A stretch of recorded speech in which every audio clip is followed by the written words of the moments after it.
राजसमंद के रेल मगरा क्षेत्र में स्थित दरीबा माइंस के बाहर टिफिन विस्फोटक पदार्थ और धमकी भरा पत्र रखने के मामले का पुलिस ने खुलासा कर दिया है। आपको बता दें कि पुलिस ने सनसनीखेज मामले में मास्टरमाइंड हिस्ट्री शीटर महावीर कीर उर्फ माधु सहित 4 आरोपियों को गिरफ्तार किया है। आरोपियों से इस प्रकरण का खुलासा करते हुए राजसमंद पुलिस अधीक्षक मनीष त्रिपाठी हिंदुस्तान जिंक लिमिटेड पर जमकर बरसे, सहयोग करने का आरोप लगाया और साथ कहा कि विश्व की प्रतिष्ठित कंपनी के परिसर में सीसीटीवी कैमरे भी नहीं होना आश्चर्यजनक है।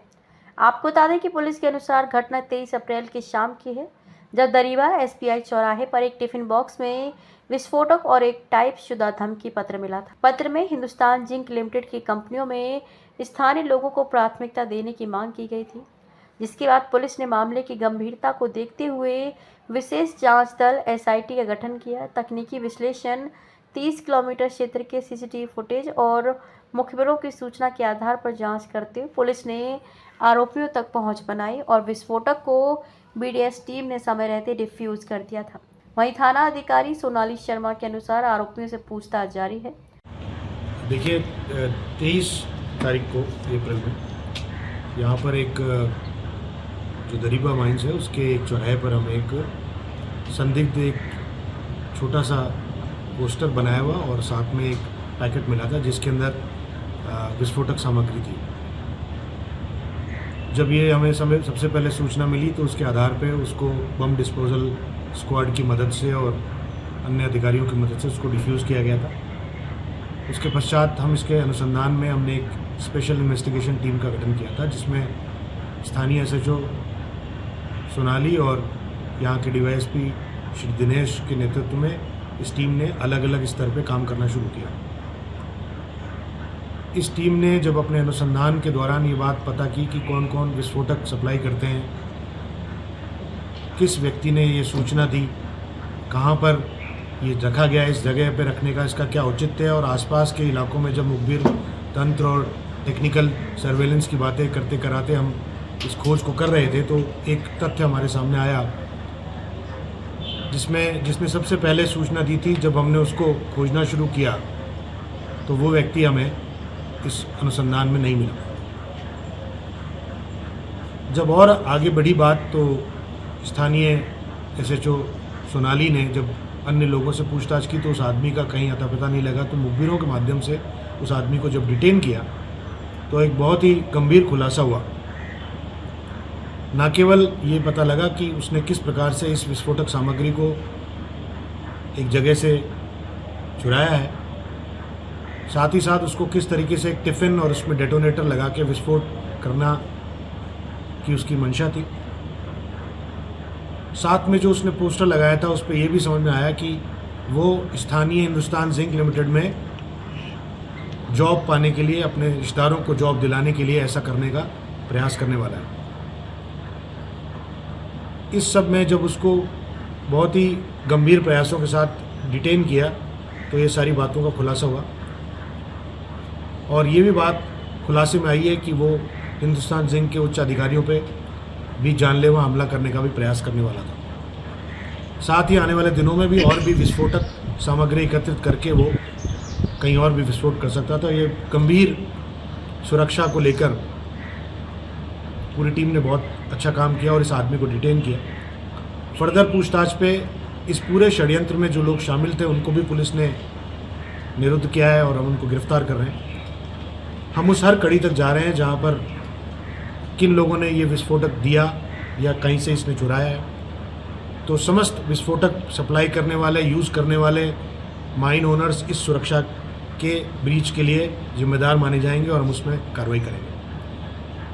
स्थानीय हिंदुस्तान जिंक जो इतना बड़ा संस्थान है, उनके अपने स्तर पे बहुत भारी सुरक्षा की मैं चूक मानता हूँ, क्योंकि पूरे दरीबा के पूरे परिसर में ना कोई हमें सीसीटीवी कैमरा मिला, ना किसी प्रकार की कोई उनसे हमको सहयोग मिला। और इतना बड़ा संगठन जो कॉर्पोरेट सोशल रिस्पॉन्सिबिलिटी के नाम पे तरह तरह के काम करता है, लेकिन एक बहुत बेसिक चीज़ जो आज की सबसे बड़ी रिक्वायरमेंट है सीसीटीवी, वो उनके परिसर में नहीं था। उनके माइनिंग ऑपरेशंस को लेके भी मुझे लगता है वो बहुत ही सुरक्षा के प्रति बहुत ही उदासीन है। स्थानीय लोगों के प्रति उनकी उदासीनता इस बात से झलकती है जो इसके पूछताछ में सामने आई है। और इनके अधिकारियों की सुरक्षा को लेकर भी उन्हें चिंता करनी चाहिए और कई प्रकार के सुरक्षा प्रबंध उन्हें करने चाहिए। जिस व्यक्ति को हमने निरुद्ध किया है वो उसका जो हिस्टोरिकल बैकग्राउंड है वो बहुत ही क्रिमिनल बैकग्राउंड है। उसके ऊपर वो हमारा थाना रेल मगरा का हिस्ट्री शीटर है और उसके ऊपर अभी तक 19 मुकदमे हैं, जिसमें लूट, चोरी, नारकोटिक्स, हमला, अटेम्प्ट टू मर्डर प्रकार के समस्त प्रकार के ऑफेंसेस उसके ऊपर हैं, जो उस आदमी के आपराधिक रिकॉर्ड के आधार पर ये सिद्ध करता है कि वो इस प्रकार का क्राइम करने का आदी रहा है और आगे भी कर सकता है।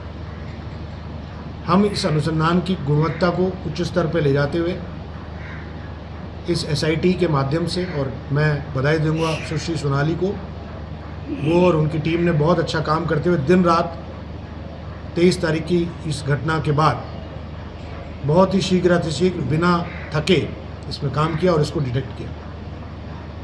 साथ ही मैं हमारे उच्च अधिकारियों से रिक्वेस्ट भी करूंगा कि वो इसमें हम इनको उचित पारितोषिक भी दिलाएं। सर, ये बारूद था वो कहाँ से दुकान से लिया कि जिनका है, कहाँ से? देखिए, ये वैसे तो अनुसंधान का विषय है। ये जो क्योंकि राजसमंद में बहुत सारी माइंस हैं और यहाँ पर इस प्रकार के एक्सप्लोजिव सब्सटेंस के बारे में हमने FSL को अभी हम ये कह नहीं सकते कि ये किस प्रकार का सब्सटेंस है, लेकिन हमारी प्रथम दृष्टया जो जानकारी है उसके आधार पे फॉरेंसिक साइंस लेबोरेटरी जब हम उनको इसकी सूचना दे देगी रिपोर्ट कि वो कौन सा सब्सटेंस है, तो उस पर उसके प्रोक्योरमेंट की ट्रेल को भी हम पकड़ेंगे। अभी की इससे प्रारंभिक पूछताछ में ये पता लगाया है कि किसी जगह से इसने इस चीज़ को चुराया है, जो अभी संदिग्ध है। इसको हम फर्दर जानकारी कर रहे हैं। तो जो विस्फोटक मिला है वो कहीं फूटने की स्थिति में था कि अगर थोड़ी सी लापरवाही बरती जाती, थोड़ी सी देर हो जाती तो वो फूट जाता? जी हाँ, बिल्कुल। विस्फोटक का नेचर इसी प्रकार का होता है कि यदि उसे सही समय पर डिटेक्ट नहीं किया जाए और उसको डिफ्यूज़ नहीं किया जाए तो निश्चित वो जनहानि या प्रॉपर्टी को हानि पहुंचाता है। सर, इस मामले में जो आरोपी गिरफ्तार किया है उसके साथ कितने लोग हैं टोटल? देखिए, ये मेरी नज़र में एक षड्यंत्र है और षड्यंत्र में फ़िलहाल हम 4 लोगों को गिरफ्तार कर रहे हैं और इनसे और भी पूछताछ की जा रही है और आगामी कुछ प्रारंभिक पूछताछ में इनके पास हथियार होने की हमारे पास में अभी तक प्रारंभिक सूचना है, लेकिन जब तक वो जब्त नहीं हो जाता जब तक हम उस पर आगे और कोई कमेंट नहीं कर सकते। और इनकी टीम जो अभी तक है 4 लोग निरुद्ध किए हैं और भी इसमें और लोगों को गिरफ्तार किए जाने की मैं संभावनाओं को तलाश रहा हूँ। जो गिरफ्तार हुए हैं सर, उनमें से हिंदुस्तान जिंक का कोई लाइसेंस है इन लोगों का कि वहाँ से अगर डेटोनेटर लेके आए वो विस्फोटक? नहीं, ऐसी कोई अभी हमारे पास में सूचना नहीं है कि ये हिंदुस्तान जिंक से कोई विस्फोटक या एम्प्लॉइज नहीं है। नहीं, बिल्कुल नहीं। जागरूक टाइम्स के लिए राजसमंद से नरेंद्र सिंह खंगारोत की रिपोर्ट।